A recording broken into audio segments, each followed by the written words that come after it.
जीवन में विजेता कुछ अलग नहीं करते, बस अपने काम को अलग तरीके से करते हैं। लेकिन ये भी सच है कि जब तक हम चीज़ों को अलग तरीके से नहीं देखते, तब तक उसे अलग तरीके से नहीं कर सकते। और हाँ, कुछ अलग करते समय नसीब से मत डरिए, क्योंकि नीयत अच्छी होती है तो नसीब कभी भी बुरा नहीं होता। सुप्रभात, मैं हूं प्रतिबिंब शर्मा आपके साथ। सबसे पहले नजर मुख्य गतिविधियों पर। बोधगया स्थित भारतीय प्रबंधन संस्थान के छठे दीक्षांत समारोह में उपराष्ट्रपति जगदीप धनखड़ का संबोधन। कहा, युवा भविष्य के लिए पथ प्रदर्शक, ना करें नैतिकता से समझौता। नैतिकता से समझौता करने वाले नहीं बन सकते ऐसे विजेता जिनको दुनिया सलाम करे। आज दुनिया के कई हिस्सों में पूर्ण सूर्य ग्रहण। सूर्य, चंद्रमा और पृथ्वी की एक सीधी रेखा में आने से 4 मिनट के लिए छा जाएगा अंधेरा। सूर्य ग्रहण पर नजर रखेगा भारत का आदित्य L1। लोकसभा चुनाव के दूसरे चरण के लिए नाम वापसी का आज अंतिम दिन। दूसरे चरण में 12 राज्यों की 28 लोकसभा सीटों पर 26 अप्रैल को होगा मतदान। लोकसभा चुनाव में युवा और शहरी मतदाताओं की भागीदारी बढ़ाने के लिए चुनाव आयोग ने सोशल मीडिया पर शुरू किए टर्निंग 18 और यू आर द वन अभियान। सुविधा प्लेटफॉर्म पर राजनीतिक दलों और उम्मीदवारों को अनुमति संबंधी अनुरोध का भी किया जा रहा है निराकरण। मौसम विभाग ने महाराष्ट्र, मध्य प्रदेश, छत्तीसगढ़, पश्चिम बंगाल और ओडिशा के कुछ भागों के लिए ऑरेंज अलर्ट किया जारी। गरज के साथ वर्षा होने और तेज हवाएं चलने का जताया अनुमान।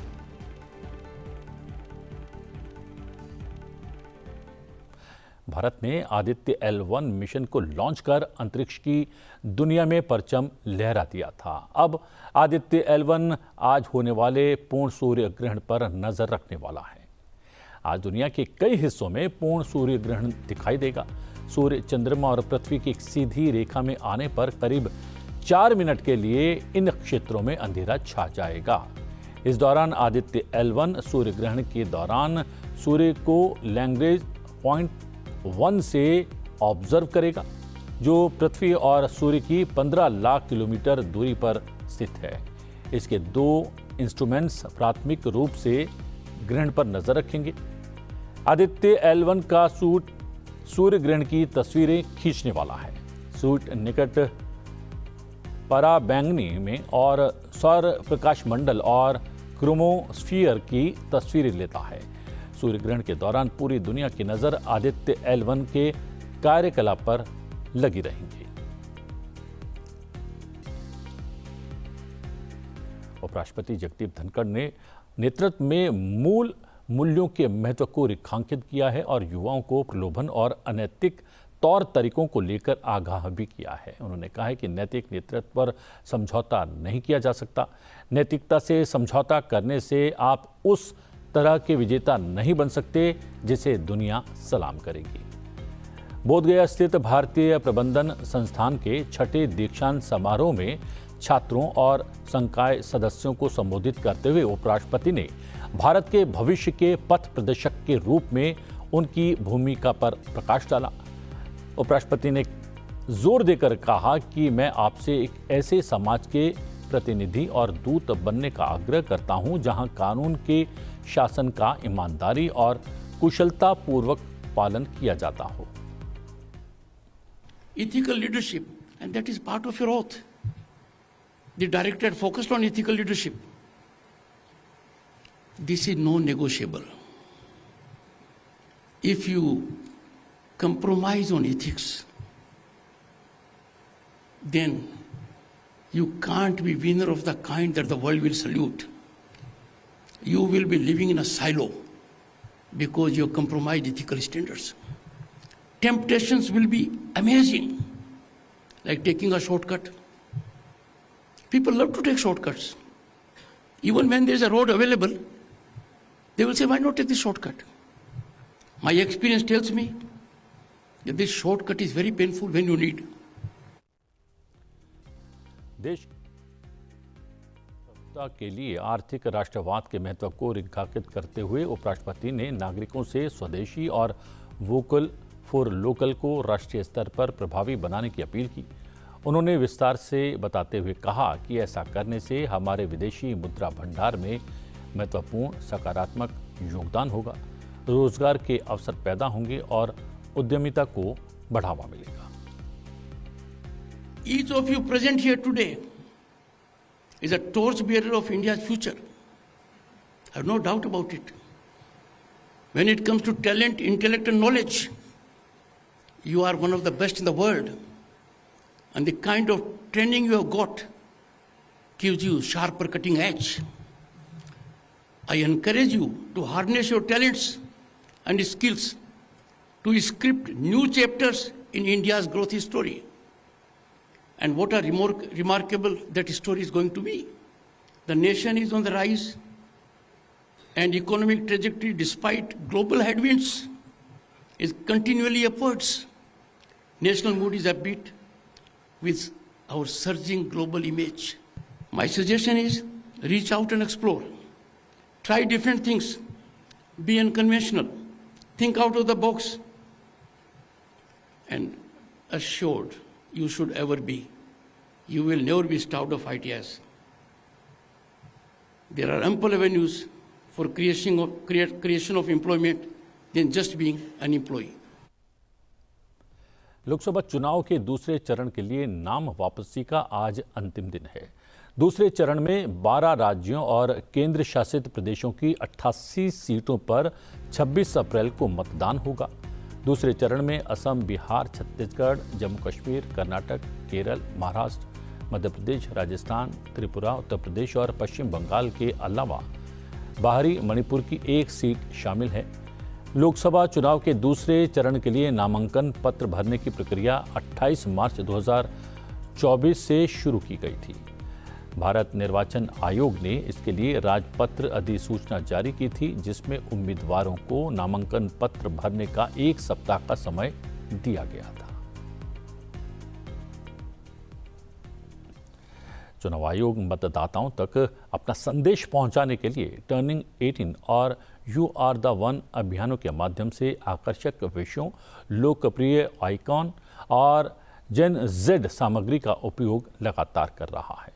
हम आपको बता दें कि निर्वाचन आयोग ने आगामी चुनाव में युवा और शहरी मतदाताओं की भागीदारी बढ़ाने के लिए सोशल मीडिया पर कई पहलों और अभियानों की शुरुआत की है।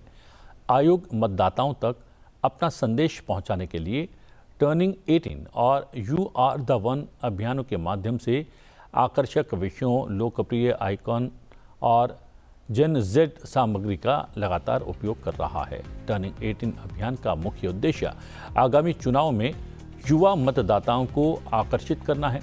इसका उद्देश्य पिछले चुनाव में शहरी और युवा मतदाताओं की उदासीनता के मुद्दों का समाधान करना भी है। यू आर द वन अभियान की बात करें तो इसका उद्देश्य चुनावी प्रक्रिया में शामिल विभिन्न हितधारकों के अमूल्य योगदान को स्वीकृति प्रदान करना है। चुनाव की घोषणा और आदर्श आचार संहिता लागू होने के बाद से केवल 20 दिनों की अवधि में सुविधा प्लेटफॉर्म पर राजनीतिक दलों और उम्मीदवारों की ओर से अनुमति संबंधी 73,379 अनुरोध प्राप्त हुए हैं, जिनमें से 44,626 अनुरोध, जिसका प्रतिशत लगभग 60 है, स्वीकार कर लिए गए हैं। हम आपको बता दें कि अधिकतम अनुरोध तमिलनाडु 23,239 से प्राप्त हुए। उसके बाद पश्चिम बंगाल 11,976, मध्य प्रदेश से 10,636। न्यूनतम अनुरोध की बात करें तो चंडीगढ़ से 17, लक्षद्वीप से 18 और मणिपुर से 20 अनुरोध प्राप्त हुए हैं। सुविधा पोर्टल ECI द्वारा विकसित एक तकनीकी समाधान है, जिसका उद्देश्य स्वतंत्र, निष्पक्ष और पारदर्शी रूप से चुनाव कराने संबंधी लोकतांत्रिक सिद्धांतों को कायम रखने के लिए समान अवसर सुनिश्चित करना है। सुविधा पोर्टल ने प्रभावशाली ट्रैक रिकॉर्ड का प्रदर्शन करते हुए चुनाव की अवधि के दौरान राजनीतिक दलों और उम्मीदवारों की ओर से प्राप्त अनुमति और सुविधाओं के अनुरोधों और उन पर कार्रवाई करने की प्रक्रिया को सुव्यवस्थित किया है और सुविधा पोर्टल के माध्यम से चुनाव प्रचार अवधि के महत्व को देखते हुए रैलियां आयोजित करने, अस्थायी पार्टी कार्यालय खोलने, घर घर जाकर प्रचार, वीडियो वैन, हेलीकॉप्टर्स, वाहन परमिट प्राप्त करने और प्रचार सामग्री वितरित करने की अनुमति ली जा सकती है। सुविधा पोर्टल के माध्यम से सुलभ राजनीतिक दल और उम्मीदवार कभी भी कहीं से भी अनुमति संबंधी अनुरोध निर्विघ्न रूप से ऑनलाइन जमा कर सकते हैं। इसके अतिरिक्त सभी हितधारकों के लिए समावेशिता और समान अवसर सुनिश्चित करने के लिए ऑफलाइन निवेदन के विकल्प भी उपलब्ध हैं।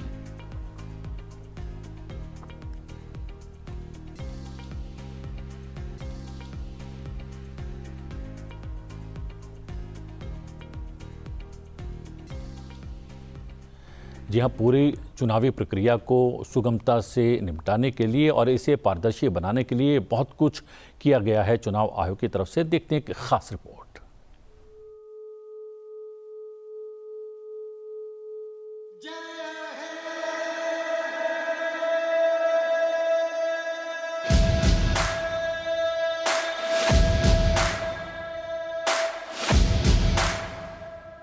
मैं भारत हूँ, भारत है मुझमें, मैं ताकत हूँ, ताकत है मुझमें, मैं भारत हूँ, भारत है मुझमें, मैं ताकत हूँ, ताकत है मुझमें।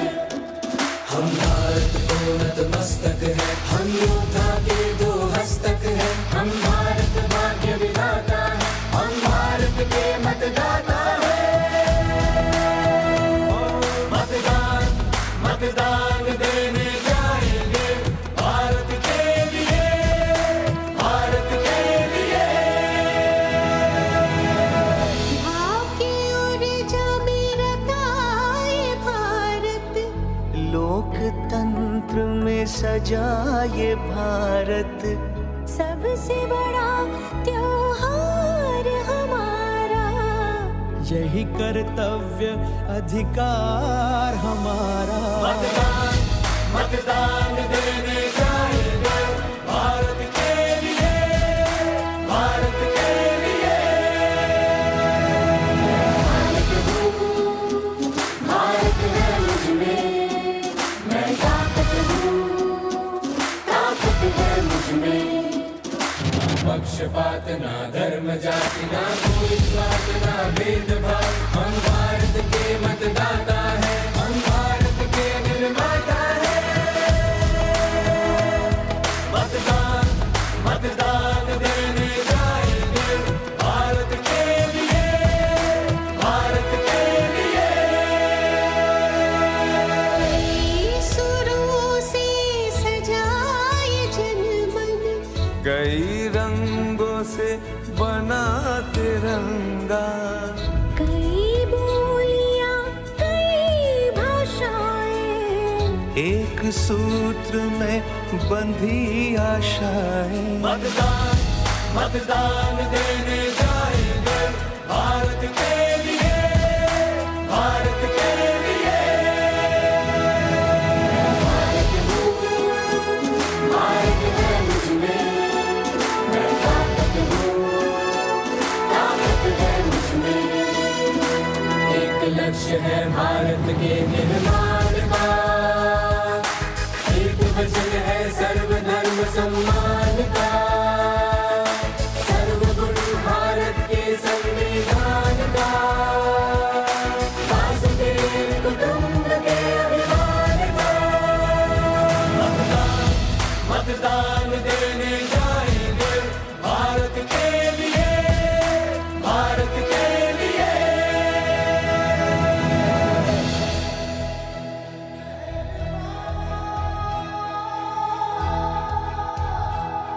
हम पात पात हम फूल फूल, हम एक बगियन की शाखा है, इस धरती पे मेरा भारत हम सबका ही ये राखा है।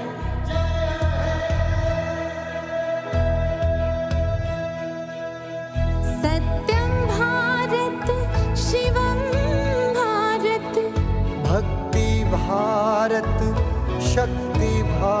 भारत, रौनके बहारा गुलिस्तान भारत, हर जन का कल्याण भारत। मतदान मतदान देने जाएंगे भारत के लिए, भारत के लिए।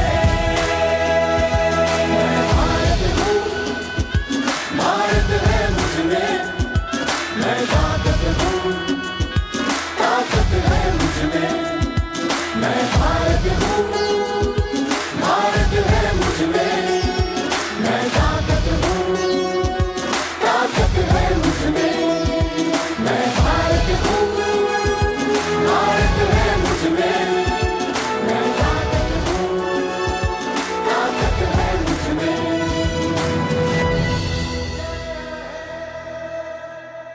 चुनाव के बाद बात मौसम की। मौसम विभाग ने महाराष्ट्र, मध्य प्रदेश, छत्तीसगढ़, पश्चिम बंगाल और ओडिशा के कुछ भागों के लिए ऑरेंज अलर्ट जारी किया है। इन क्षेत्रों में गरज के साथ वर्षा होने और तेज हवाएं चलने का अनुमान है। देश के पूर्वोत्तर क्षेत्र में अगले 6 दिनों के दौरान 50 किलोमीटर प्रति घंटे की रफ्तार से हवाएं चल सकती हैं। झारखंड, पश्चिम बंगाल, ओडिशा और बिहार में भी आज ये स्थिति बनी रहेगी। पुडुचेरी और तेलंगाना में आज और महाराष्ट्र और केरल में इस महीने की 12 तारीख तक वर्षा और तेज हवाएं चलने का अनुमान है। उत्तराखंड में अगले 6 दिनों तक हल्की वर्षा और बर्फबारी हो सकती है। मौसम विभाग ने ओडिशा, मध्य प्रदेश, महाराष्ट्र और छत्तीसगढ़ में ओले पड़ने का भी अनुमान व्यक्त किया है। इस बीच देश के पूर्वी और प्रायद्वीपीय क्षेत्रों में आज गर्म हवाएं चलेंगी। तमिलनाडु, केरल और तेलंगाना में भी मौसम गर्म रहने का अनुमान है। कर्नाटक और गोवा में आज और गुजरात, आंध्र प्रदेश, पुडुचेरी और केरल में इस महीने की 10 तारीख तक उमस भरा मौसम रहेगा। यह बात करते हैं कुछ और बड़ी खबरों की। दिल दहला देने वाली कार्रवाई, सामरिक युद्धाभ्यास और कौशल में सटीकता। भारतीय सेना के स्काई डाइवर भारतीय वायुसेना के साथ संयुक्त प्रशिक्षण में अपने लड़ाकू फ्री फॉल कौशल को निखारते हुए। देखते हैं एक रिपोर्ट।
और बात करते हैं आज के दिन से जुड़े इतिहास की। इतिहास में आज की तारीख से कौन सी महत्वपूर्ण घटनाएं जुड़ी हैं, आइए जानते हैं।